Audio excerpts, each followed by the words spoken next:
All right, what's cracking, folks? It's your boy Left Beats, aka Left the Chef. I wanted to show y'all how I would make a beat in the style of SZA. I have a rough draft here, and I will just go ahead and play this loop so you can hear what I have so far.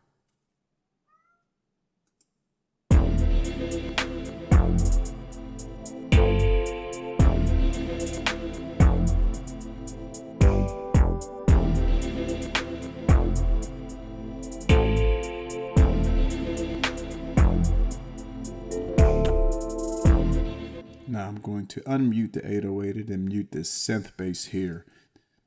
I didn't want those clashing, so that's why I had one muted. So this is what it sounds like with the 808 instead of the synth bass.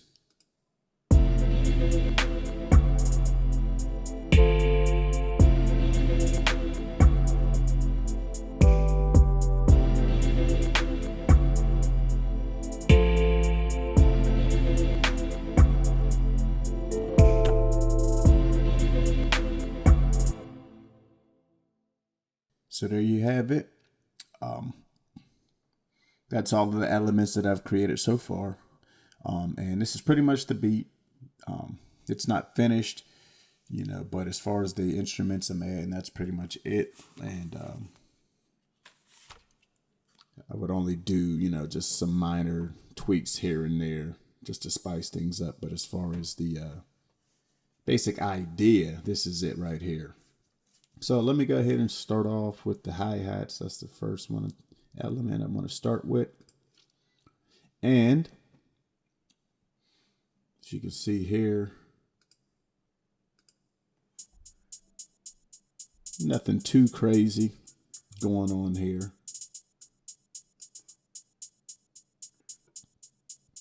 I drew in eighth notes here for the most part, and then I threw in some rolls at a few different places.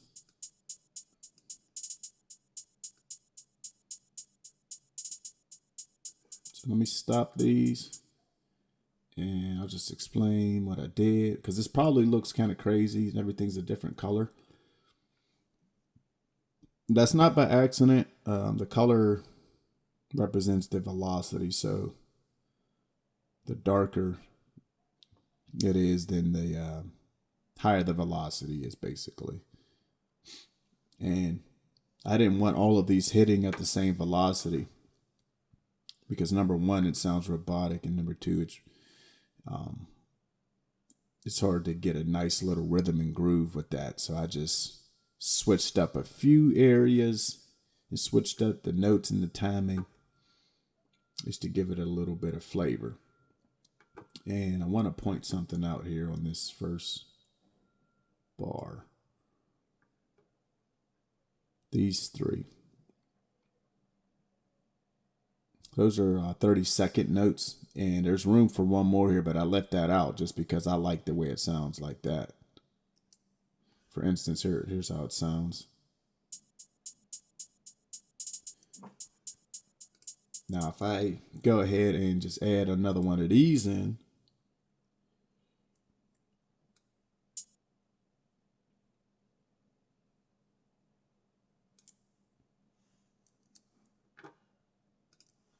sorry about that. Let me try that again.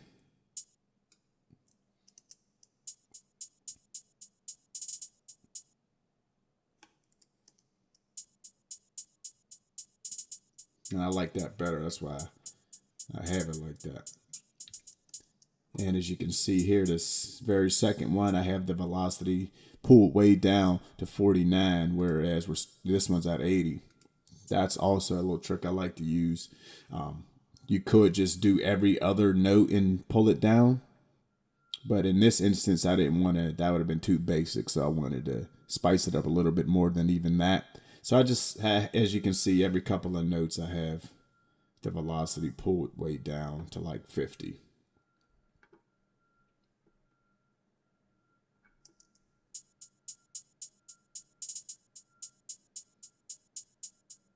I wouldn't say this is something you necessarily even need to do. This is just what I like to do, you know, when I'm putting in my hi-hats, especially for this type of beat. So we'll move on to the next instrument, which is a little rim drum, and nothing special, just something I pulled out of a percussion kit, and I like the sound of it. Wanted to use it as my main like drum, main snare type sound to keep that rhythm going. There's really nothing to really go into detail about this. It's just a simple, you know.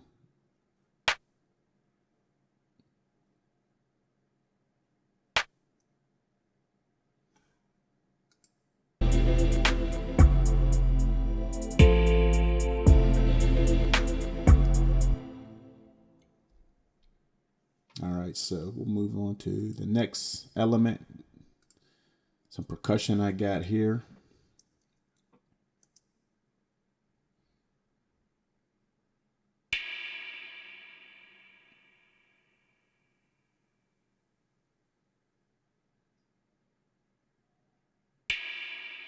Again, nothing major. This is just all it really is just several simple elements combined together and kind of tweaked to, quite frankly, make it sound a lot more elaborate than it really is. Everything is on purpose. There's nothing done by mistake or just because I felt like doing it there. I have these percussion here in between these rims, which is the main clap snare sound, just to give it, you know, it's not another clap really, but it's just another sound going there to help keep the groove. So let me play them both at the same time.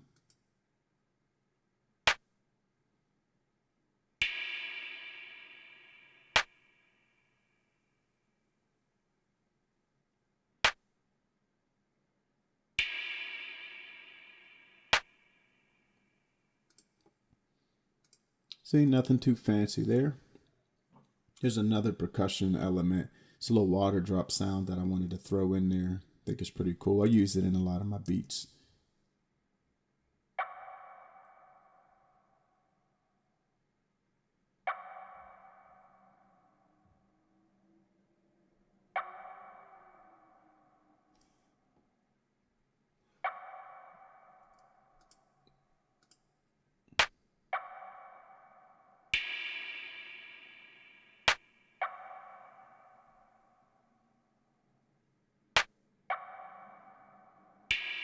I just wanted to play all three of those at the same time so you can hear that, you know, give you an idea why it was done. You can hear the groove it created, kind of going back and forth. So that was nice there.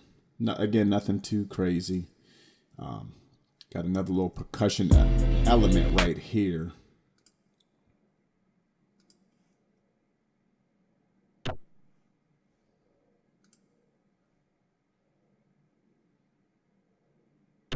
Just a simple percussion element, nothing too crazy.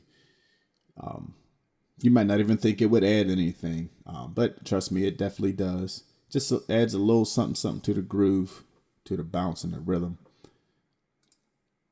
And then here we got a simple clap.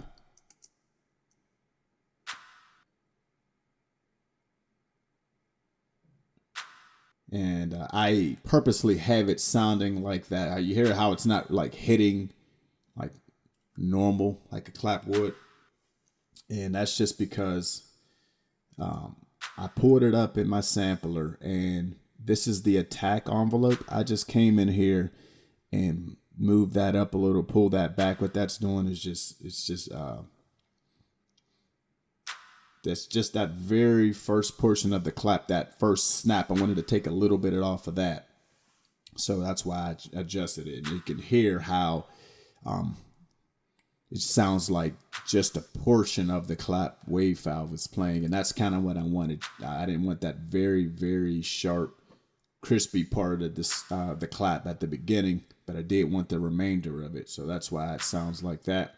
And now I'll just add all these other elements in here. See, you get that snap hard hitting from the rim, and then the clap carries the rest of it out, so it doesn't sound dull and just weak. Then I have a simple acoustic snap right here. You can hear it.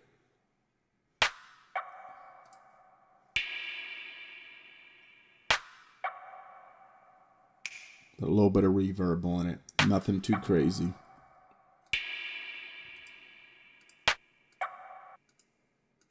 So now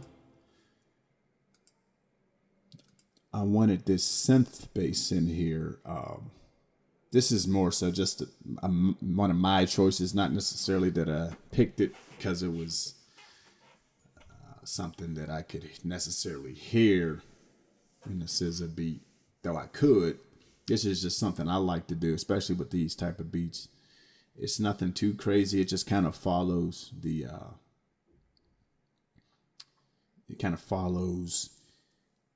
melody line that I created in the beat, and just adds a little something to it.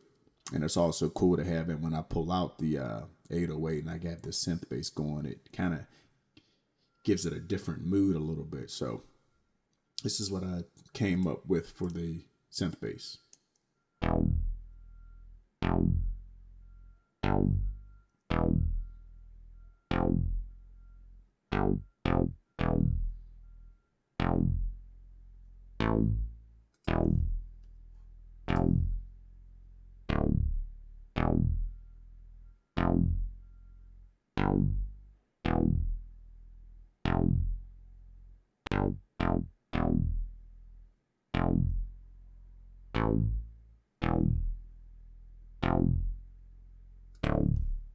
So there's the synth bass.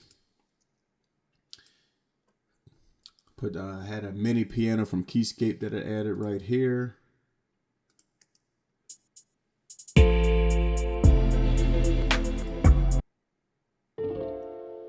Just a little something at the end of that 4-bar loop, just to spice it up and bring you into the next region.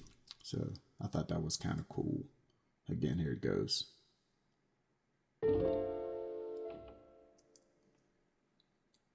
Next, I got my good old kick. I picked a kick with some punch to it. It'll cut through, and it won't so much be fighting with that 808 over frequency, because it'll be punchier. It'll be hitting in a higher frequency than the 808, so you shouldn't have any issues fitting those in there together. Nothing too crazy on the pattern. I'll show you what I did. I'll minimize this so you can see the whole thing. I've switched up the patterns on these MIDI regions on pretty much all of the instruments throughout the beat, but this is like the basic kick that I'll have going through most of the beat.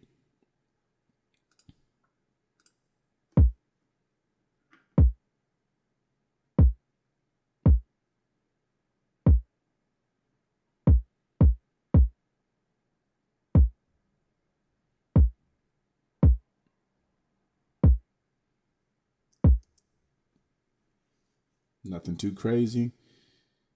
Simple, little drum pattern, but still important to get the right groove that you're looking for.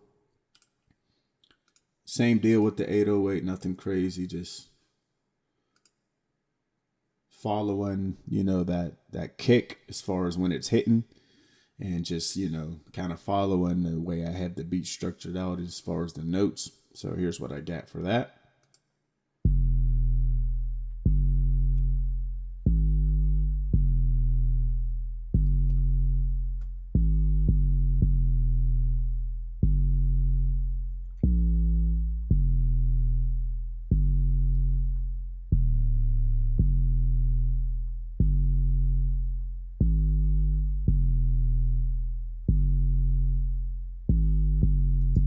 So you get the gist of it. Again, nothing too crazy, just fitting it into the mix, into what I'm doing here. I think it works good. Next, little synth sound here that I pulled up from Alchemy. I wanted to get a little chord progression going. You can look at it and tell it's nothing, too crazy. It's just simple little chord progression. Just want you to be able to see everything. So here's what we're working with.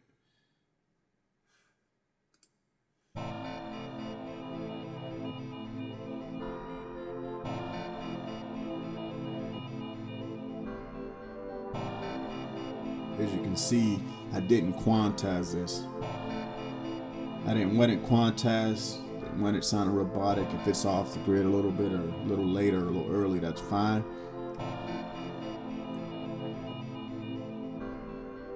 Like if it's to the point where it's very noticeable, then you want to go and adjust something. But I like to keep this stuff off the grid if I can, because it adds to the groove and the swing of the beat. So yeah, nothing crazy there. It works for the direction I went for the beat. Next, I got a little Rhodes piano. Again, just adding a little something at the end. Not saying all of these little tweaks and elements are necessary. Just stuff I like to do to spice things up a little bit. It has a little bit of delay on it.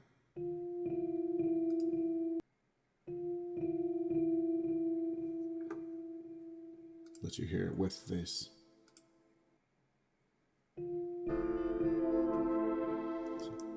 Give you a little idea. And finally, we have a sample that I found. I was just online, just kind of browsing around, and I heard something that caught my ear. I chopped it up, and the part that I liked, I kept. The part that I liked from it was this.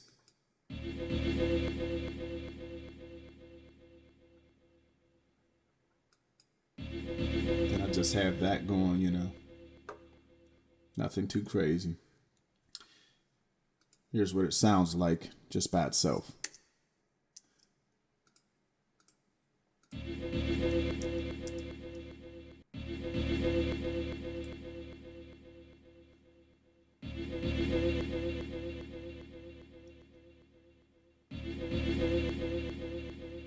That might even sound a little bit crazy. Like what is it? But, I think it kind of works for what I was going for. Here you go, with everything back in.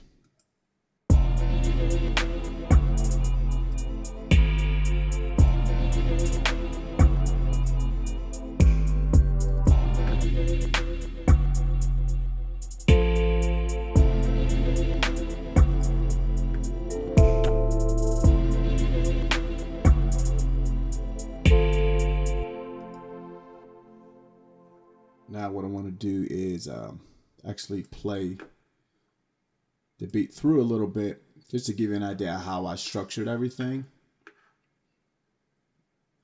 Hopefully that will help you guys as far as when you get to that point of your structure and mapping out your beat. You'll kind of have an idea what you want to do there. So here's the beat. I'll play it through real quick and let you guys hear it.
All right, so that was it right there. So there's how I'd go about making a beat for SZA or an artist similar to her. Hope you guys enjoyed this video. Also, hope you learned something. As always, be sure to like this video, subscribe for more tutorials and more beats. Make sure to comment what kind of tutorials you guys want next. And thanks again for watching. Peace.